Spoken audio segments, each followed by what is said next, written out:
পরিযায়ী শ্রমিকদের জন্য এবার আলাদা স্বাস্থ্যসাথী কার্ড চালু করল রাজ্য। তাতে ভিন রাজ্যে শ্রমিক মজুরদের কাজ করতে গিয়ে এ রাজ্যের বাসিন্দারা অসুস্থ হলে বা দুর্ঘটনায় পড়লে সেখানকার স্বাস্থ্যকেন্দ্র বা নার্সিংহোমে চিকিৎসা করাতে পারবেন। মঙ্গলবার শিলিগুড়ির দীনবন্ধু মঞ্চে জনজাতি সম্প্রদায় এবং বিভিন্ন উন্নয়ন বোর্ডগুলোকে নিয়ে বৈঠকে একথা জানিয়েছেন মুখ্যমন্ত্রী মমতা বন্দ্যোপাধ্যায়। রাজ্যে এমন প্রায় 28 লক্ষ পরিযায়ী শ্রমিক রয়েছে দাবি তার।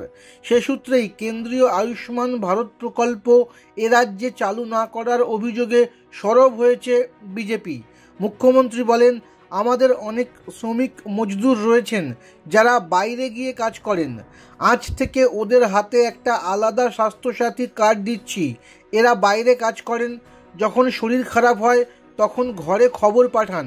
যে ঘরের মানুষ তা ভাববে, দেখবে, কিন্তু তাদের চিকিৎসা করানোর টাকা থাকে না।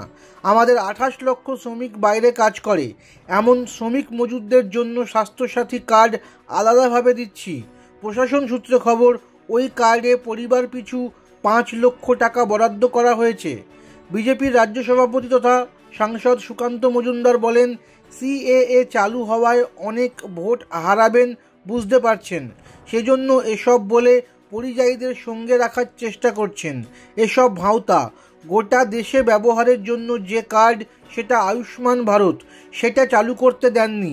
ওদের কার্ড এ রাজ্যেই কাজ করে না, বাইরে কিভাবে কাজ করবে?